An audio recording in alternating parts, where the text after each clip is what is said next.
And we are live. Thank you to all the people that are tuning in on Facebook to watch us. And thank you to Zander for helping us organize this. And of course, to our guests of honor, Patryk from Poland. Hello, Patryk, and welcome. And to Matteo from Hi, Italy. nice to meet you. Thank you very much, guys, for giving us your time. We understand everybody's time is precious, so we will get straight onto it for our viewers and our guests as well. So, what we wanted to do on today's little session was just ask some students that are learning English online why they're doing it. All right. So, we've spoken a lot to the teachers that are teaching English online, but it's always good to hear the perspective of the other side. So, why are students taking lessons online? What are your aims? How are you doing it? How do you fit into your schedule? A whole bunch of questions that I'm sure a lot of teachers watching the stream would be interested to know. So Zander is going to lead this interview. He's got a few questions for you guys. There is a comment section as well down below if anybody wants to ask any questions. I'm going to pop out now in the background. I'll answer any questions that need be. But if you want to do it and leave it until the end, that's okay as well. Gentlemen, Zander, whenever you're ready, you can take it away. Thank you very much, Jody. Thanks, Patryk. Thanks, Matteo. So, as Jody said, I guess the main idea with today's session is something that really bothered me when I got started in online teaching. Is like, why would someone pay money to learn English? And I guess living in South Africa, it's something that we take for granted. And as I've been gaining much more experience working with students, especially from Europe, I've seen the sort of the value that improving in the English language adds to their personal lives, to their careers. And I spoke to Jody that maybe we should get a few students on here and hear a bit of their perspective. So if you are a teacher watching right now, you're currently teaching online, this might be useful for you. If you are considering taking up online teaching, this might also be useful for you. So I thought, let's hear from the people themselves, why they spend money, what value does this add to their careers at the end of the day. So without further ado, I want to jump in with a few questions that I prepared to ask both of you, Patryk and Matteo. So I guess maybe a good place to start would be just to get a bit of background. So I'm going to give each of you an opportunity to tell us a bit more about who you are. So tell us, where are you from? How old are you, if you feel comfortable with that? And what job do you do at the moment? If you could maybe provide that background. Let's go to Patryk first, if you don't mind, Patryk. Sure. So, hello everyone. My name is Patryk. I live in Warsaw, Poland. This is the capital city of Poland. So this is a cool place to live in. I'm 20 years old, so it's close to the 30. So as Zander mentioned, it's becoming serious. I have quite interesting job because I'm responsible for building autonomous stores.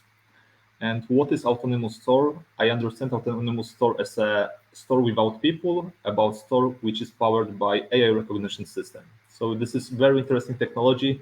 Right now we build 45 stores like that, and we are the biggest chain of autonomous stores in Europe. Excellent. Thank you for that, Patryk. And having the opportunity to get to know Patryk a bit better, his job is definitely exciting, and yes, we have a lot of fun talking about the future possibilities. All right, Matteo, over to you. Yeah. Hi all. I'm Matteo and I come from Italy and I'm currently living in Parma. My hometown is Florence. I am sure you know Florence and you've been there once at least, except for Zander that still has to come to Italy. But yeah, you're waiting. Yeah, it will arrive. And yeah, I'm 29, so really near to the 30. And I'm also serious, yeah. Yeah, it's 2 months then, and I'll be 30, so we'll see. And yeah, I'm an engineer, a chemical engineer, and I work in Parma in a pharmaceutical company, and I'm a process engineer. So yeah, I validate pharmaceutical processes for oral solids and inhalers in particular. So yeah, and let's add that in my spare time, I enjoy play volleyball and hiking and traveling also. So yeah, that's it. So Matteo, Excellent. you try to think how to make people's life better. I think how to instead people with robots. So Yeah, yeah, we could, yeah. Both are of us are doing something interesting, I think, and useful, for others. So definitely. yeah, I'm proud of, to be useful. At least I hope to be it. You know. Yeah. Cool. Excellent. So when Yeah. I hear the word Parma, I just think cheese. So every time I ask Matteo, are you home? Are you in Parma? No, I'm in Parma, and I just see blocks of cheese. Yeah. And in terms of Patrick, Matteo shared what his hobbies are. Recently, Patrick he drove a Ford Mustang and then he sold it and bought a bicycle. So we are really in disagreement as to um, I'm why he I'm did. I'm eco guys under, right? I think about the global climate and so on. So this is a good explanation Such a for it. responsible guy. Thanks for your contribution to climate change, Patrick. All right, great, guys. The next question I wanna jump into is asking you, what was your motivation for deciding to pay someone looking like me to help you improve your English? Like, what was your motivation for taking up online English lessons? Matteo, if I can go to you first Yeah. on this one.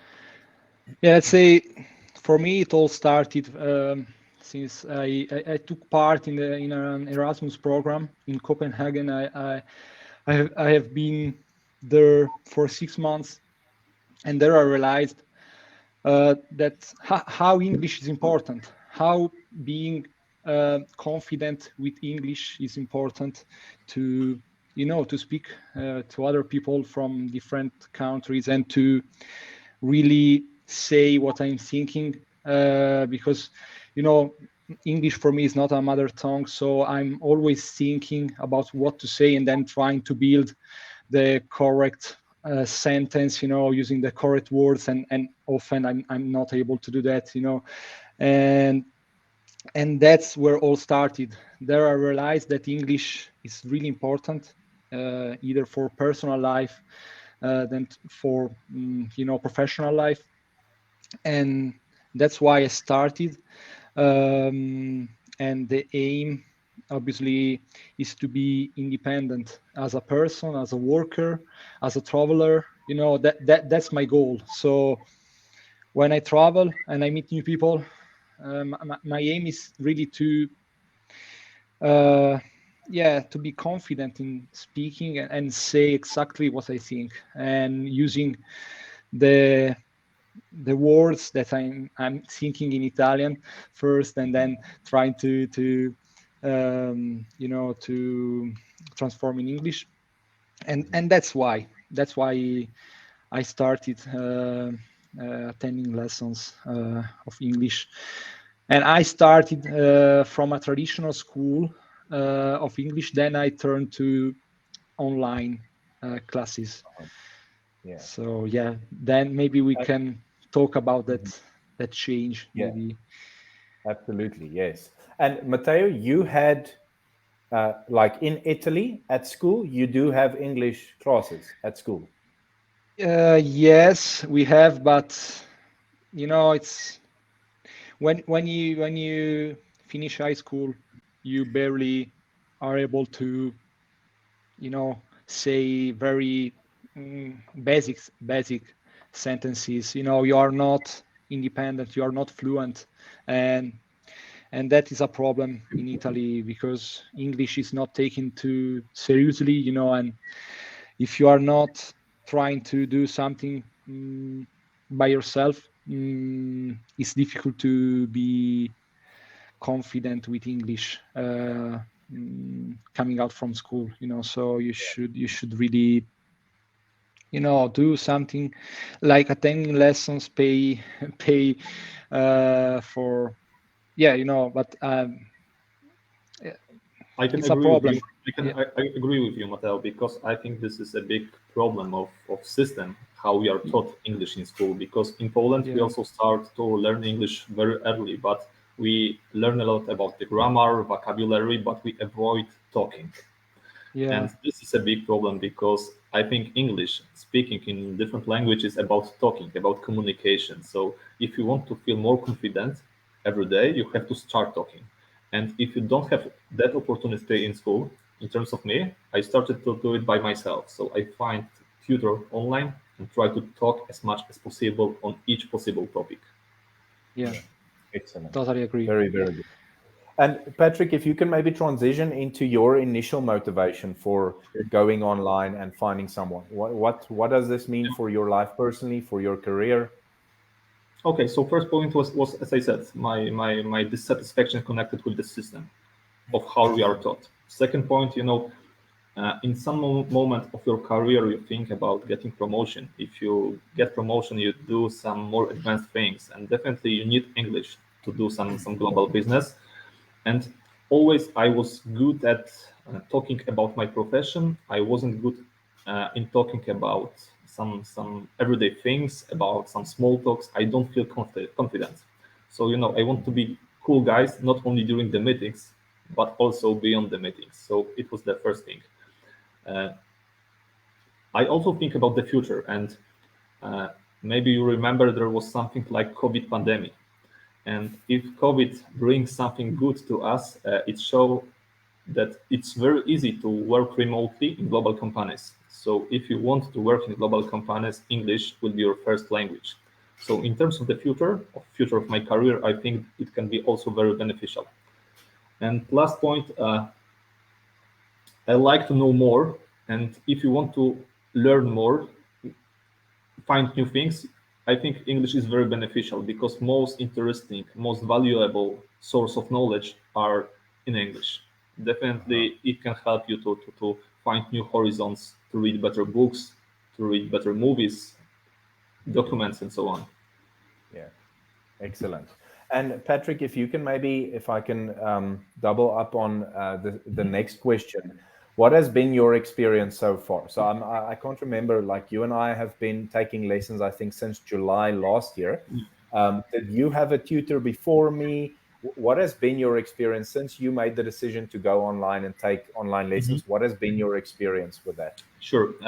First of all, I really appreciate flexibility of our lessons, because I'm a hardworking guy. I work a lot. I travel across different cities in Poland, and it's very difficult to make strict schedule of our lessons.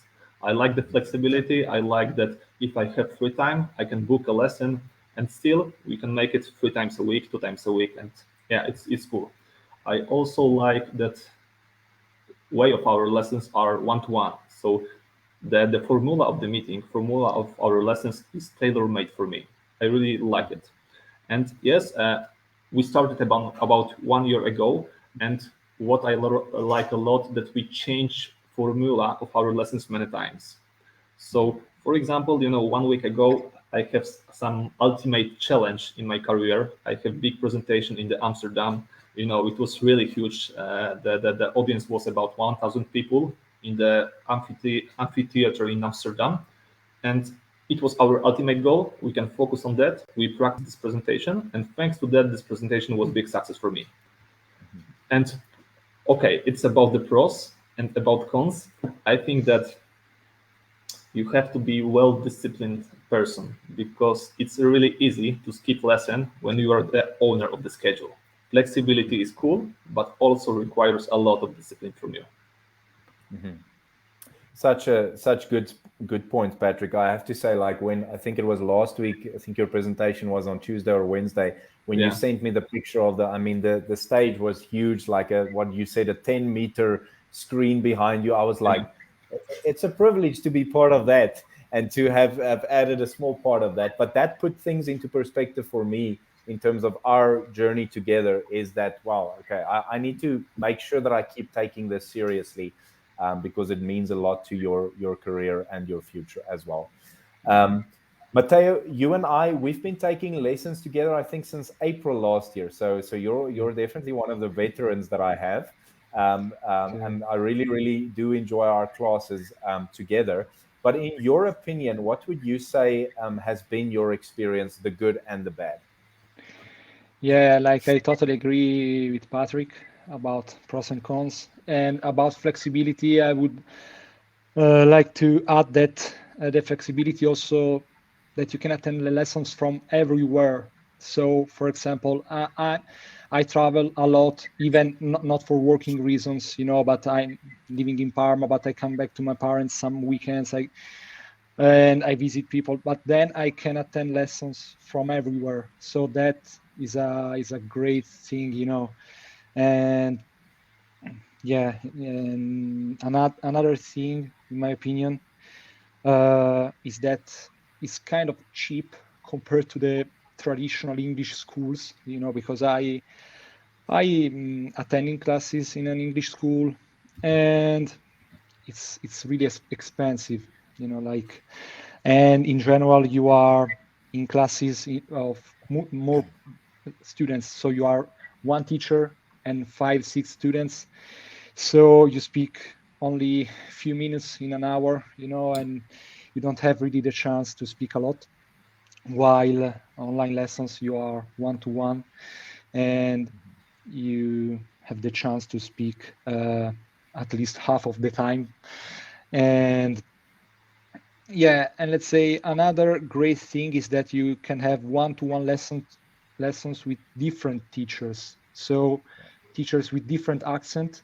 So maybe you can have a lesson with someone from the USA, someone from Ireland, someone from South Africa, and it's really great because English accents are different. I have been to the USA, and at the beginning, the first days, it doesn't seem like English, It was a totally different language at the beginning, but then you get used to it and you understand. So it's a great pros, that one as well for me. And the cons, I would add also, you have to rely on an internet connection that sometimes could give you problems or interrupt the lesson, or maybe you can have audio problems, so maybe the sound is not that clear, so you cannot really have a great experience of the audio so you about it could be that the lesson could be interrupted, or the audio experience is not that great as face-to-face, so that could be a cons. But in general, I think the pros are more than the cons, so and that's why I switched from traditional class lessons to the online lessons. And I guess for you, Matteo, something that I really admire about you is, I mean, you lived in, I think you mentioned Denmark for a few years, which obviously added a lot to your fluency today. And I remember when I met you the first time in our tri lesson, I'm like, why do you need me? Your English is pretty dang good. And might I say this, that Patryk and Matteo, you guys are the most fluent students that I currently have. But I think, Matteo, for you, you've said a few times, like, you don't necessarily use English much in your work at this point, but it's very important for you to maintain your current level. And the way you maintain that is to book lessons and to have conversations, which is really admirable. As I found that a lot of that's hard for people who there's no direct link between my job and my English fluency, but yet you take the time to book lessons and to do them, which takes quite a lot of discipline. Which is a big challenge, as Patryk has also said. So maybe transitioning to the next question and staying with you, Matteo, what maybe last year when you were looking around for tutors online, what would you say were some of the things you were looking for? Like, did you have a checklist of I want someone from this country or someone that can help me with this? What were your sort of criteria when looking for a tutor online? Yeah, let's say I used to attend lessons in the afternoon. So one problem with people, teacher from USA would be that they have slots maybe during night, but during night I prefer to sleep, you know. So that is something to take into to consider, let's say. But then one of the most important things for me was that I looked for a structured teaching method.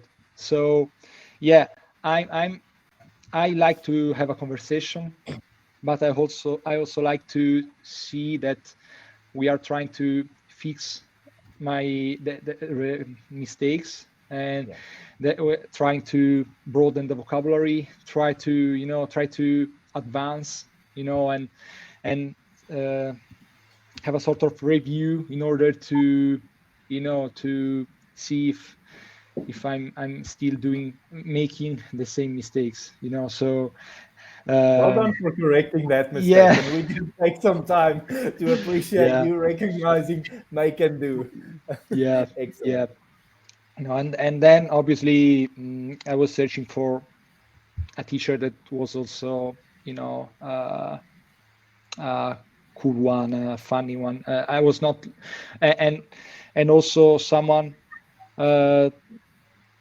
like, because I like to talk about several topics. I like to talk about everything. So I would like to have a teacher that is really open-minded, you know, who is able to talk about everything, and obviously who is able to recognize my mistakes and to try to do a step forward to be fluent, flawless, you know, as fluent as possible. And so that was what I was searching for. Then obviously also everyone has a price range, you know.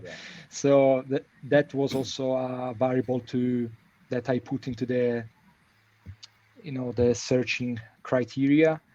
You know, because obviously everyone has a price that can pay for the lessons. And so that was it at the beginning for me. Excellent. Thanks for that, Matteo. That's really, I think the reason I'm asking this question is so many tutors are watching at the moment thinking, like, how should I structure my profile? Like, how should I approach my lessons? And I think the information you guys are giving is really, really helpful for new upcoming teachers. So yes, I really, really appreciate the honesty and the transparency. Patryk, over to you. Your requirements when you were looking for someone. Sure. So in general, time zone, as Matteo said, this is very important to find tutor which is in the same time zone as me, because I like to have my lessons before jobs. So about 7 a.m. it was very important for me. Definitely opinion section. So a lot of opinions, a lot of nice opinions is also very beneficial. But to be honest, I think the first lesson is the most important, because this first lesson is like a first date. So you know, do you find match with the guy which are talking? And for me, it's very important, you know, to have some enjoy from this lesson, because, you know, I believe that you don't need to like each activity in your life, but definitely in terms of that, you spend your free time to learn, and this learn should be also enjoyed. So definitely having good vibe with your tutor is really important. And for me, what I appreciate in Zander, he is good source of motivation for me, because he like to praise my progress, but also he show me everyday areas where I need to find this progress. So this is very cool for me. Excellent. And also the feedback is really important. Like, and also asking for a feedback, asking students for a feedback, you know, but because could be that a teacher thinks that his method is the best one, but then you should ask students about that. And maybe students have each student has different needs, you know. Maybe I like to do more grammar, or I like to do more conversation, or I like to and maybe someone else like to really have a totally different lesson, you know. So it's important for me, for a teacher, to ask for feedback and also give feedback to the student. And I really appreciate the feedback you give us about our recurrent mistakes and about the new words we learned, and about maybe sentence that we can structure differently. And so that's really important because for example, I am a student that write down some notes about new words and everything, but then it is great to review together everything we have done. And so that is something that is really valuable for me. Excellent. And I think this is a really, really good point. Just the idea of a two-way feedback, like to check in with your students regularly, asking them, listen, is what we're doing still relevant? Does it feel helpful? Do you have different ideas? And I think teachers sometimes are scared to ask. I'm scared. I'm like, what if they say something bad? But that's exactly what I need. If there's anything I'm doing that's not appreciated or not working, I should know about that. And as I'm speaking right now, I should probably have that conversation with both of you again. I'm just realizing it right now, but that's such a good point. And I think just the thing, Matteo, that you mentioned about mistakes. Are you even aware of my mistakes? Do you identify them, and will you help me correct them? I think that's such an important part of the journey as well. Gents, I wanna transition into the final question, which would be from two people that are young professionals living in Europe. If you had to give maybe existing and up-and-coming tutors a piece of advice, what would that be? I think much of what we've said so far, people could take as really good advice. But if there's one thing you can put out there to sort of encourage teachers to be better or to be more effective, what would that be? Patryk, starting with you. Sure. Definitely, you have to find pattern for your student, and I feel that Sander, you have this pattern for me, because there are days when I don't want to talk about grammar, about pronunciation. I would rather to comment UFC event or to talk about some politics or told to you about my struggles in the job, and you allow me to do that. And for me, it's much more beneficial than to talk about grammar, because I can openly talk about things which are in my mind, and I also think this is very beneficial for me. Definitely, flexible approach, changing way of how you run lesson with the student is also very cool, and being honest. Because Xander, I remember that moment about 6 months ago. I asked you about, Xander, what you think about my progress, and you said very honestly to me, it is okay, but you can do more. And I really appreciate that feedback, and I feel that after that moment, I engage more in our English lessons, and definitely this progress is bigger. So I appreciate that feedback. I appreciate your honesty with me, and I feel it was very beneficial for my English. Yeah, excellent. And I really love that, Patryk. The fact that, I think whenever a teacher is unsure, should I open this conversation of progress? I think I appreciated that you went there first, which allowed me to go there. And I think we both felt like, I actually read those messages again this afternoon, and the motivation in those messages was like, both of us were ready to go, okay, great, this needs to move to the next level, and which is excellent. Yeah, definitely. And as I said, open relation and being very honest is so important, because I feel that many students can be ashamed of that. I'm not such type of the guy, so I ask openly about that. So you as a tutor, I think you always try to check how your student is feeling. Is he feel comfortable or not? So I think it's very important. Excellent. Thanks for that, Patryk. Matteo, any advice from your side? Yeah, like we already said a lot, but I would suggest to be as much as open-minded as possible, like to really try to understand the needs of every student, because every student is different, really different, and then ask them for feedbacks and for, like, what do you want to do today, or what do you like to do in the next lesson, or would you like to focus more on grammar, would you like to read some articles, and about which topics, and that is really helping, and diversifying the lessons helps, in order not to become boring, and because the lessons must be enjoyable, in my opinion, in order to be useful also. So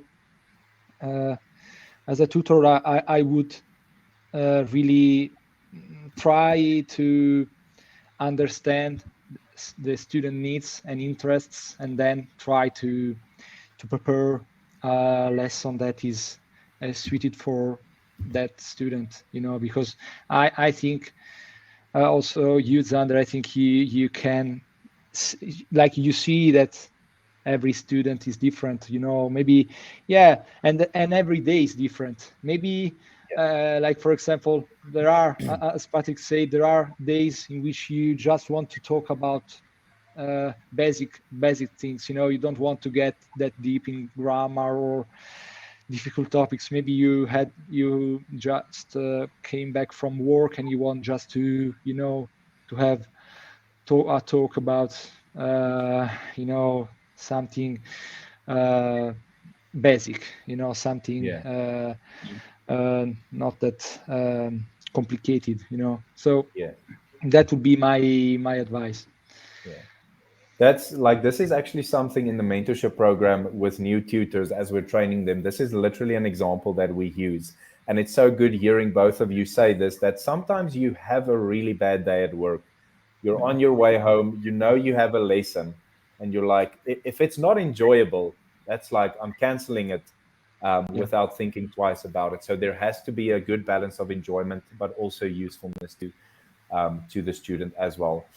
Guys, I really, really appreciate this. This is really, and I'll chat to you individually, but there are some free lessons on the way for you guys. I really, really appreciate you taking the time to be here, and I want to give back to you in that. I see we've got some comments in the comment section and a question or so, but I'm going to give over to Jody to maybe facilitate. If anyone has any other questions, if you're watching, please post in the comments, and we'll be happy to use the time we have with Patryk and Matteo to address those questions. Yes, thank you, guys. One thing I didn't mention about Patryk and Matteo is what I wanted to thank you about was for having the courage to come online and speak in English. That takes a lot of courage to come online and be live in front of people and have a conversation like this. So you have a good tutor there who's giving you that confidence to come and do this. So thank you for that as well. It's just one of the things you said right in the beginning as well about the system being the issue. Matteo, you said it about the school system teaching English. Patryk, you said the same. I live in Spain. I was teaching English for 14 years after school because of the same issue, that people have to take extra classes. The school system is not up to standard. When the people come out of high school, they are not in a position to be fluent and have that confidence. So online lessons are getting more and more popular with more and more people, especially in Europe. And that's a little something as well to our South African viewers who are in the same time zone as Europe. Those are some benefits for you to look into if you're looking into getting into online tutoring. We did have a question over here from Pepe, who is a previous graduate of ours. Hello, Pepe. Talking about feedback and how often do you ask for it? I think, Pepe, I don't know if you're mentioning that or directing that at Xander or at the students. Yeah, well, maybe I could make a comment on that, and then Patryk or Matteo, if you have some ideas about this, please weigh in on this. I think for me, I used to be in a place where maybe every 3 to 4 months would be a good time frame, but I guess where I'm at now, especially with Patryk and Matteo, whom I've been journeying with for more than a year, I guess I read the room. So I guess you know when things are starting to sort of plateau and become sort of stagnant or something like that. And I think you need to, as we've said earlier with Patryk specifically, like I think both sides, the student and the tutor, we're comfortable with, let's be honest with each other. I mean, let's not waste time, let's not waste money. So if you notice that something's a bit off, I think take the time to ask the question and open up that conversation. But I think maybe starting out with new students, what I normally tell people in the mentorship program is I would always say 6 weeks is a good first check-in time. And then after 6 weeks, maybe every second or third month. But again, you need to allow the student to lead you in their learning process. And this is such a big part of that. So, yeah, I can wonder at my comment. I felt that something is that the progress is too slow. I don't feel such comfortable in my job as I want to feel, and definitely I asked you about that feedback. Feedback was very honest. From this time, I think we learn English more intensive.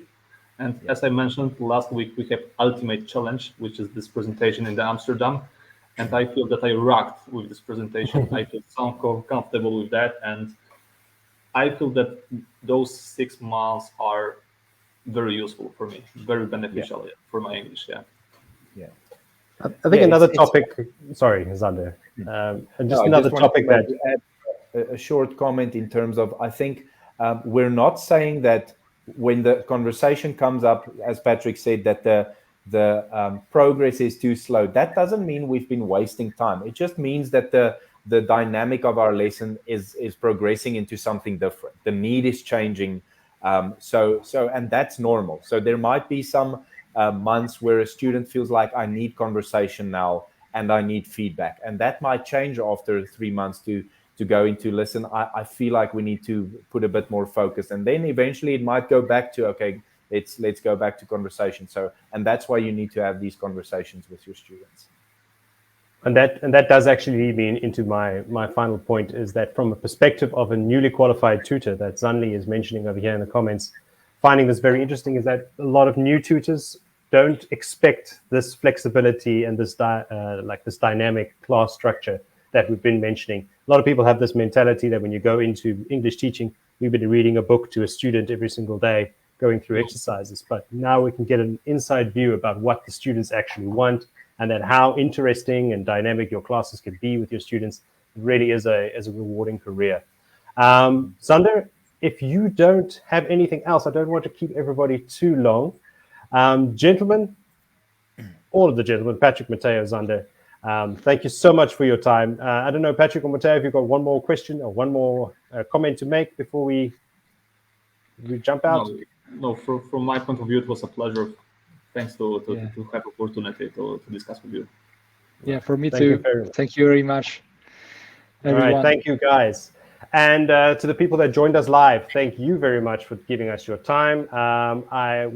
This session is being recorded, so we will send it out to everybody and put it on our YouTube channel and everything. And you can watch it on our Facebook page tomorrow or whenever you have the time. Again, thank you to everybody that's joined us, and we will see you on the next one. Bye-bye.